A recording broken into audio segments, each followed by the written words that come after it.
Okay, so as Samantha said, thank you for having me. I am the district archaeologist for the Spring Mountains National Recreation Area. We're part of the Humboldt-Toiyabe National Forest. So I really like this map because it shows all of our districts.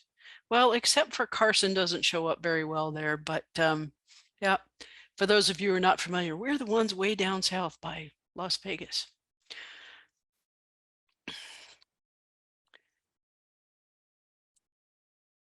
Okay, so the National Recreation Area, what exactly does that mean? It is a congressional designation. I think there's 40 in the country, and there's 2 here in Las Vegas. Lake Mead is the other one with us. And the purpose of all that was to, and let me see if I should probably read this so I get it correct, to preserve recreation opportunities on public lands hosting significant natural and scenic resources. So our designation was in 1993.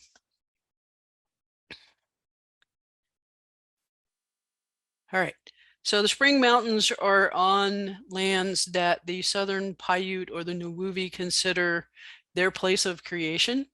This particular presentation is concentrating more on our historics sites, but we like to do the land acknowledgement. Okay, a little bit about the Spring Mountains. I was going to try and do this chronologically. I'm not sure I managed to stay with that format, but some of the things that went on before the Forest Service took over managing the lands here, we had sawmills and mines and other sorts of enterprise going on. And how Kiel Canyon got its name was from Conrad Kiel and his sawmill that ran from the 1860s to 1880s. And here's another shot that we found in the UNLV special collections of the Kiel sawmill. And it would be nice to say that this still existed on this piece of property, but what's standing there now is the Forest Service Kiel administrative site, which is kind of cool in itself. It was built in the 1930s by the Civilian Conservation Corps for a new ranger station and other offices and workshops. And so that's now what occupies that little plot of land in Kiel Canyon. And it's nice having those sorts of structures, but you know, like anybody who owns a home or a building or whatever, maintenance is sometimes a challenge, especially if you have historic buildings. Other things that were part of the land that we are now managing. Now, the POTOSI mine goes way back. I don't think the actual mine site is on the Forest Service, but we control lots of around it. So we would have had some of the auxiliary buildings and some of the homes that went with it. But mines are another type of site that we have to try and manage. So we found this sketch of Las Vegas back in the day, and it shows POTOSI. I don't know if you can see my see that shows POTOSI, shows Kiel Sawmill and Mount Charleston. Thought that was kind of interesting that somebody went to the trouble to sketch it out for us. Of course, I kind of like maps anyway. And this next one is a little bit about the history of the Forest Service on this, trying to manage this land. My apologies to anyone who has difficulty with green and red. I swiped this from a PDF. But it seems that the Forest Service had a little identity crisis when it first started. It started as the Charleston Forest Reserve, changed the name to the Spring Mountains, finally became the Charleston National Forest, expanded, retracted, expanded again in the Moapa National Forest, got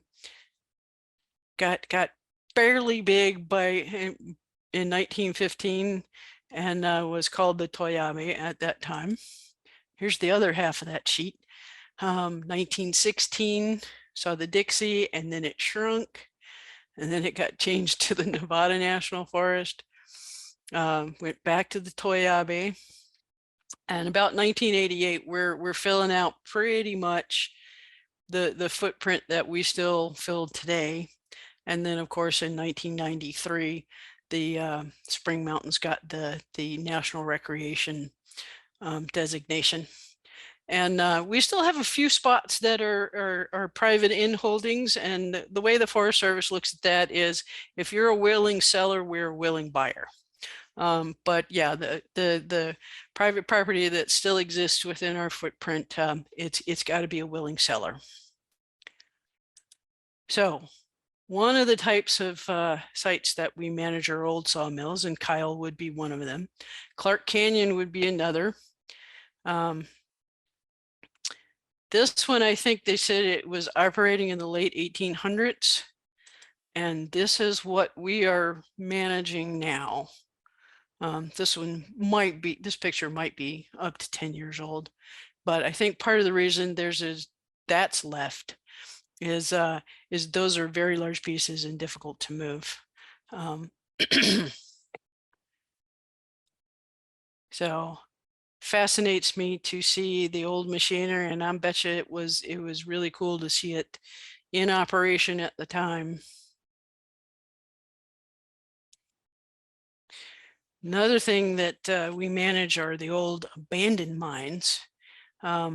This one's up in Stirling. You can see the grate over the vertical shaft, and then straight up ahead would be the one that went through the side of the hill. And we have to put gates on these things to, health and human safety. But we also have to figure out how to manage them with a lot of forest visitors. This was the Dawn Mine. It operated from 1912 to 1920. And when the mine closures come through every once in a while, they're like, all right, we got to take care of this one. This was in, I think, 2011, before they blocked it for human access.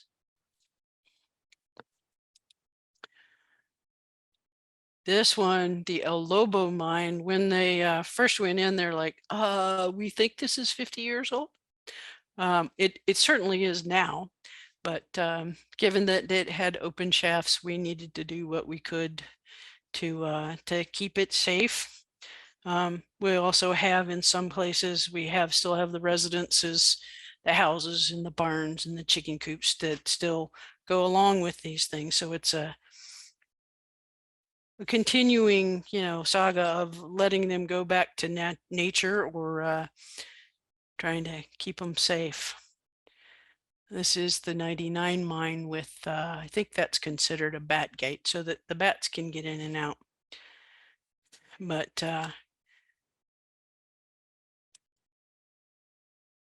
one of the things that we also have to manage are historic roads, and this is a really cool shot of the Canyon Road about 1906. And not all of them, I mean, Kiel and Lee Canyon roads are now paved, but we've got others that are historic, that go back to the 1800s, that are still Forest Service roads. They're unpaved and maybe sometimes graveled, but now this is another bit of having lots of visitors on the forest. The leftovers of one of the sawmills in Lee Canyon, in, I think it was 2011, guy picked up, car parts and other equipment and cans and said, hey, I'll take care of this junk for you. And I wonder sometimes if it's for the recycle money, or they truly don't get that this is part of the story of the sawmills that we're trying to tell by leaving the artifacts out there on the land.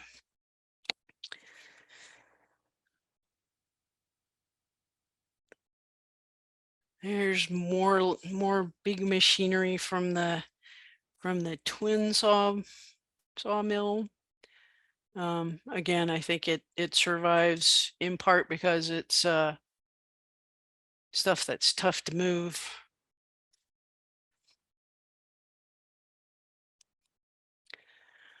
Another sawmill that we haven't officially recorded, but we have an oral history on, is the Mofford Sawmill that was off of Lee Canyon Road. And it operated in the 1960s, and this is a shot that I think one of the family members supplied us with. But we also had a visit later on from a young man who used to play up there. His dad worked there on weekends, and they played up there as kids while Dad was working. And he went up there and found this from where they had stashed it as kids, the little cauldron and the child-size toys that had been made for them. And this one causes me maybe a little bit of heartburn. It's like, well, we might have learned more about the site if he'd left it up there. But, you know, if he can pick it up and move it, then other folks can too. So it got turned in, and we're trying to, you know, take care of it and still tell its story. Another thing with the Forest Service has to manage for is for fire.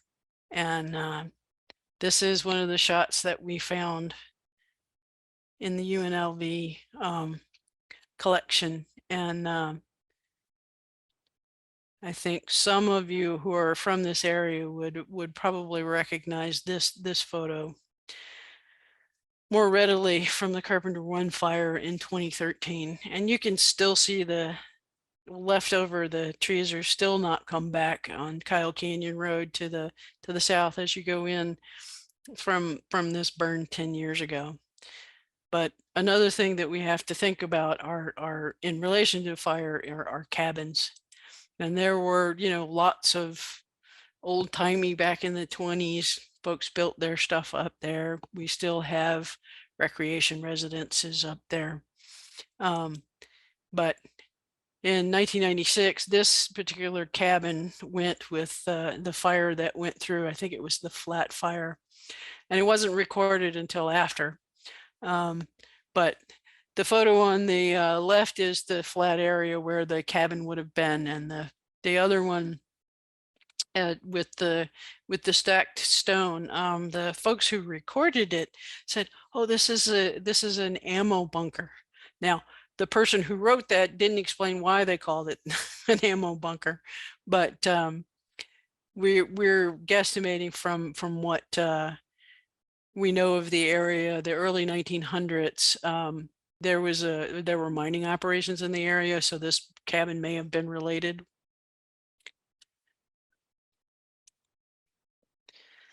And fire is a double-edged sword. Obviously, it hasn't gotten to the Adobe Cabin here. The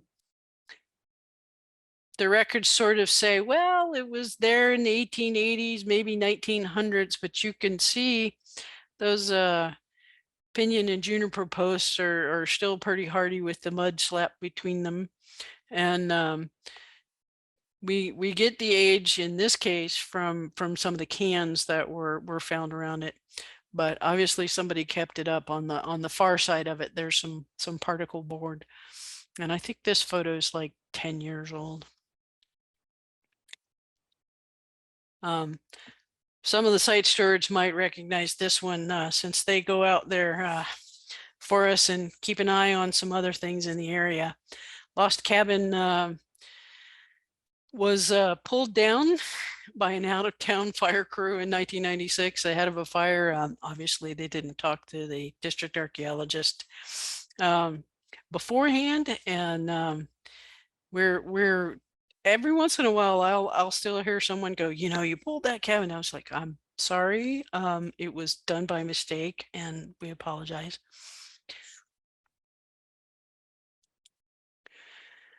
So different types of cabin is what led me down this path. This one is made of quartzite, and given the glass and cans found on the site, we're dating it to late 1800s, early 1900s, and it's a pretty substantial size cabin considering it's made of stone. I think they said it was 19 by 15 feet.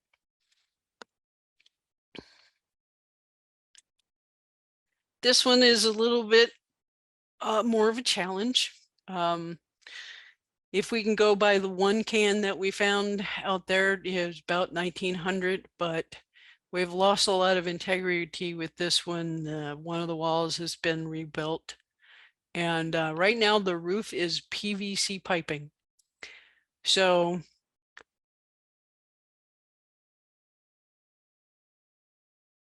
paper research with the county and see if we can find out more about it.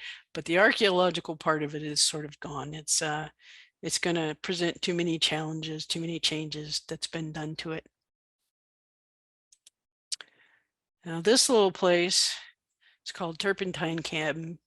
And the oral history says this was in place between the 1930s and 1940s. And the way that it got its name was there were some visitors that went through and someone got injured. And the resident of this cabin treated them with turpentine. You know, it's a great story. It's a really great story, but it presents a challenge to us as far as management is concerned. It gets a lot of recreational, dispersed camping around it. And pretty much every time we go out there, something's been reconfigured. So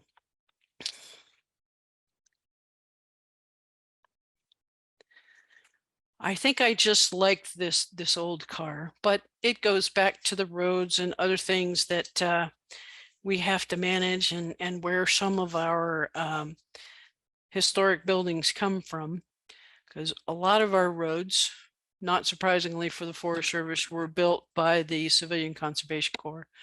These are photographs from the Harris Springs Road, built in the 1930s. Some of the camps, and this one in particular on Deer Creek, has been converted into our Mahogany Grove. It's a group campground and picnic area, and so that reuse changes the old character. There's still some bits and pieces out there, and you can go out there. We have a little interp. If you go down Deer Creek Highway and hang a right into the Mahogany Grove and go immediately right, there's a little parking lot with a sidewalk that goes down to this little interp area that shows some of the old standing stuff from the 1930s. I understand that it needs a little love there. We've had some bits and pieces fall apart according to our fire prevention guy. So we'll be back out there when the snow is gone and seeing what we need to give it the love it needs. Another 30s Depression era service group, the Works Progress Administration, also built for us. And that's their camp from Scout Canyon. One of the places that they built was at the time called McWilliams Children's Camp. And this is a more current picture. This site is on the National Register. It is run still as a children's camp by Clark County under a special uses permit. So Clark County does much of the managing, but we still have to consult with the State Historic Preservation Office when there are, construction projects, just to make sure we're staying within the character of that 1930s era.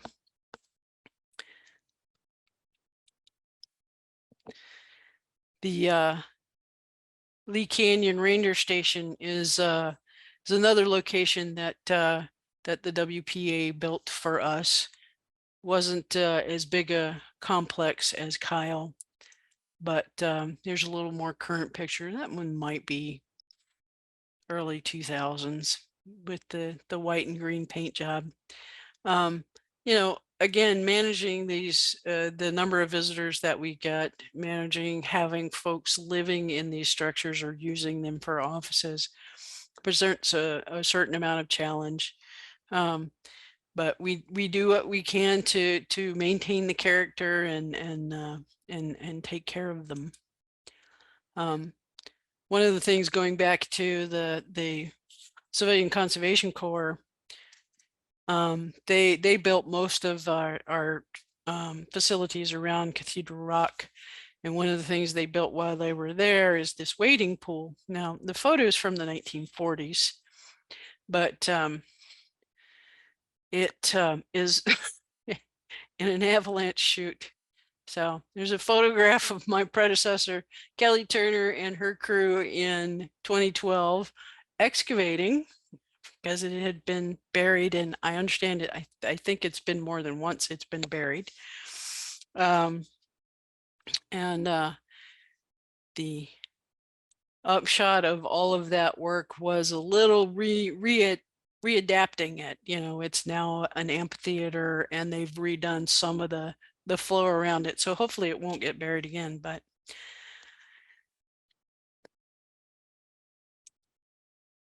some of the other pieces in the Cathedral Rock picnic area, and this just still astounds me. Pretty much wherever I've gone in any one of the forests that I've worked with is the rock work that the CCC did. It is just amazing sometimes. But there are picnic tables up there on the top of that. And here's a little different shot.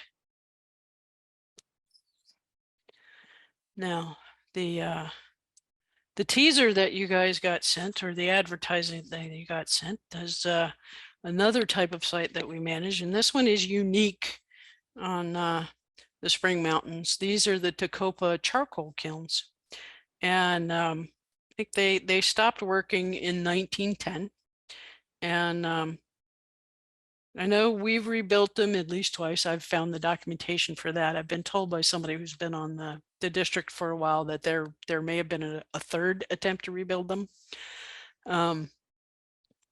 But this is one of those things where, you know, we're trying to show the history of it, and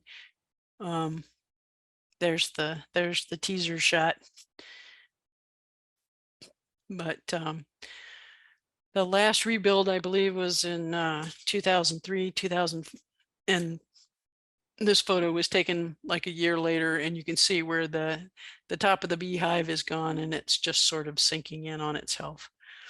Until we have the skill set to try this again, I think we're going to leave them alone, and just and maybe put up some new interpretation signs so folks that are going by get a chance to understand what they were and how they operated, and we're still trying to tell the history of the place,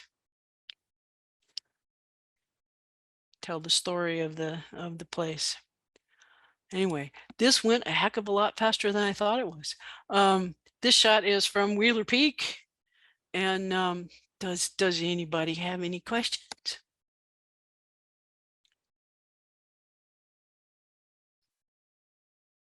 If you have questions, just write them in the questions answer, and I will read them. Otherwise, Marty, you had several pictures from several sites where we actually stewarded them before those pictures got taken. Oh yeah? Yeah, so I have older pictures of a couple of things. Yeah, well, I have a treasure trove of pictures, and unfortunately not all of them have been scanned. Also, Kelly, my predecessor, and I have spent a considerable time on the UNLV collections. They have amazing amount of stuff in there. You can get lost, and you know, I fall down that rabbit hole whenever I get the opportunity. Yeah. One of our regional coordinators was stewarding the Sawmill Canyon thing when it happened. So we have like a couple of pictures, I think, of before, and he can tell you the story of when they found it, because it's hard to get up there. Oh So, yeah, yeah. okay, so now we're getting a whole bunch of questions. Okay. Where's the wading pool located in the Cathedral Rock area? Okay. I'm not really great at this. I think I've been up there once, but it's if you go up and around the loop, it's off to the left. The main Cathedral Rock stuff is going to be off to your right and goes uphill. But there's the loop that goes off to the left, and it's sort of downhill from the main picnic area.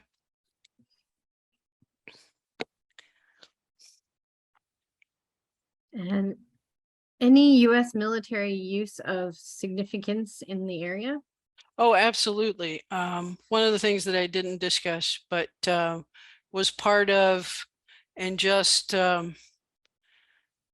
east of the Kiel Canyon, I believe it was the Army Air Corps had a rest camp that sat right beside the Kiel Canyon admin site. And we've got pictures back into the 40s where the guys are out there, and they had quite the structures. All of the structures unfortunately are gone. We do have some really cool pictures, and they I'm still trying to track down. I've got a photograph of some of the military folks helping us out with a flood that came through in the 40s. I'm still trying to track down who took those pictures. But yeah, there was I guess pre Air Force, the Army Air Corps had a rest camp out there. So they were out there resting on, the old ski tow rope up there on Kyle Canyon. And Cool. Are all these all documented sites? I think there is only the one that that isn't documented. Most of them have been recorded, which is part of the reason we have photographs. But I think I do have the photograph of the Moffords sawmill from the 60s, and I guess when it got pulled down, it would not have been 50 years old, but I think it would be now. The question is mostly, as much as I would love to go out and just do survey for the sake of for knowing what all our resources are, is most of my stuff is project driven.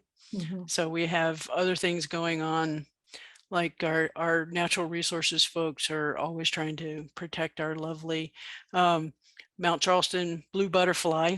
And so when they need, well, we need to clear this area, so my archaeologists go out and they survey. So one day I hope to actually put together some of that fun stuff and do the survey just for the fun of doing. I can understand that. Are there any active sawmills or forestry companies still active in the area? No, no. I think we're the only wood that comes off the mountain now either comes from us taking down hazard trees, or there was a bunch of stuff this past year from the Lee Ski Lee Canyon ski area was putting in new runs. So that's really the only way we generate wood anymore on our district. Okay. What is the actual use and location for the charcoal kilns located at? I'm not allowed to the location. There's actually the Code of Federal Regulation that prevents me from saying that, but it is not an unknown site. So do a little Google. It will probably tell you where it is, and I will keep my feet out of the fire. Do you know how it was used though? Like which mines were using it? Actually, my understanding was part of the reason it got the name that it did, the Tecopa, was that they were supplying charcoal into California. I don't know whether it was an ironworks or a mine there called Tecopa. Cool. That's a distance. Yeah, so they were hauling it out. Do you know of a map that shows the old road connected Kyle to Lee Canyons the one that parallels 158 Deer Creek. You know, I don't know. I've done a little bit of research. The Bureau of Land Management has an extensive quad map database. It's the GLO, and I forget what that stand is. I want to say it's government land something, but they have the historic quad maps that would take you back, you know. I've gotten some from the late 1800s, early 1900s off that GLO website. I've also seen old maps if you really wanted to go digging in. The USGS has this overlay thing where they show you a whole, you pick the area and they show you a whole bunch of overlay of all the different maps they've had. So it's something worth exploring if you're interested. Yeah. I like old maps. I have to be really careful not to get distracted and not do my job. I know that feeling. How much 110 are you able to do? Right now, that's been pretty tough, but this is the first full year that I've had staff, and I'm trying to wrap my head around, okay, in between the priority projects, can we do some 110 and get out there and play? And I'd like to invite the stewards to play, since they do so much for us. And I think the need to stewards would be interested. They're saying great and thank you. Oh, and we have to explain what 110 is. Do you want to do that? Well, it's part of the what I see, we do all these acronyms. It's a National Historic Preservation Act. Yes, thank you. And there are different sections, and most of our compliance work that we have to do is under 106, but the let's do archaeology for archaeology's sake is 110. It's the fun stuff. Yeah. I have to say. Okay, thanks. So one more. Have you seen the foundation for an old mill in Lake Canyon? There's a couple that I didn't put slides up there. I thought I was kind of going too far, too long, but there are concrete foundations, and I want to say it's all near Old Mill picnic area up off of Lee before you get to the ski area. And there's just, yeah, like concrete blocks and a little bit of this and that are up in that area. So I have a question for you. So you showed us pictures from the Sawmill Canyon thing. What happens to those artifacts? Well, they have they're not in the Connex, which is where I thought they were, because I had the law enforcement guys go out there and look, and I'm like, what happened to this? I don't know the rest of the story. We put them back, and we know, you know, that portion of it is out of place, because you can't replace them exactly, but we know at least a fairly good story of when that site was around, and have put the stuff back. That's nice. That's good. So do you have a place where you normally, if you end up with artifacts, where you archive them? Well, we have collections all over. My understanding from, what is it, a 1972 field school for UNLV, those artifacts are at UNLV. I understand that we've had donations from folks that went to the I think it was the State Museum in Carson City. So, you know, on whatever private land that was still up there, there were some collections. I don't know a heck of a lot about them, but yeah, they were donated to the State Museum in Carson City. We have a small collection, and I hopefully not to grow any in my tenure at this location. We have a small collection at the office. So we're not encouraging anybody to collect. It's more of, as the years have gone by, people bring in stuff, or it has to get moved because of some sort of project. And so that's more what I'm talking about. Yeah. Okay, so there's some more. So there's a dirt 4x4 road off the fire station in Kiel Canyon that goes up to the Concierge Action Camp. Extremely steep places. Did you have a question about that? Or conservation camp? So it goes up to the conservation camp. Do you know the stuff that's up there? I'm not quite sure where you're talking about. I mean, we have some organization camps and stuff like that. There's a road that goes off of Foxtail picnic area that goes up to the Girl Scout camp. So it's blocked off and only for their use. They are also under special use permit for us. All right, yeah, because they were about to ask about the Girl Scout camp. That was one of the next questions. Oh, sorry. No, Sorry, that's okay. So I think that went with it. So do people ever go up there, or is that completely blocked off? The Girl Scout camp, Mhm. I think they would rather, since they're responsible for it, you know, it's one thing to just walk the road, but yeah, they'd really rather folks just Do they find. still use it? Yeah, actually they Mhm. are, we've been in talks with them since I arrived. There was like, okay, you haven't used it in a long time, you need to get back under permit or you need to sell it. And I think they've decided to do what they need to do to get it back in compliance and start getting the Girl Scouts back up there. That's nice. If there's one place in Las Vegas or the NRA that people should visit for learning about the history of the NRA, what would it be? We have a fairly wide-ranging thing at the visitor center at the Visitors Gateway, and it covers a lot of the Paiute stuff on the inside. But one of the ones that I forgot to put the slide in is the plane wreck that's up on Mount Charleston.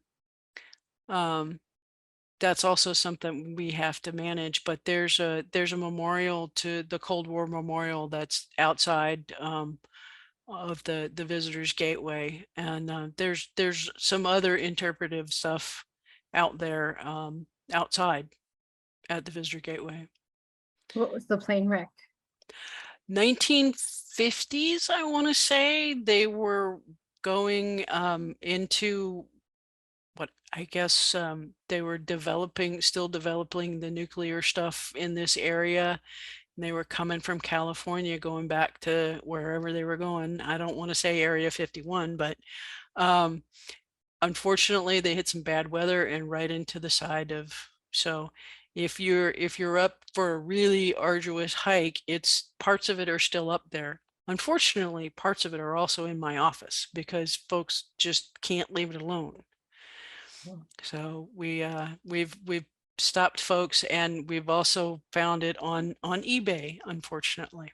Oh, geez. So Yeah, but I think that's something that a lot of people don't realize is also that federal law enforcement does look on eBay for things and keeps an eye out for that kind of stuff. yeah. So and it's tough. I mean, we're in a strange position of, you know, do you treat it like a cemetery? I mean, because the bodies would have been brought down, but that's the place somebody died, and that's kind of my way of looking at it is, yeah, you don't, I mean, it's nice to go and pay your respects, but you know, don't touch. Okay. Do we have any other questions? And thank you guys who are asking all the questions. They were great questions. Okay. I don't see any other questions. Thank you so much, Marty, for coming and telling us about your resources and talking about all of this. For those of you guys who are site stewards, we do monitor several of those resources, and they're actually thanking you in the chat thing as well. So we really appreciate you coming, and have a great long weekend. Yeah. And you too. I'm thank you for having me.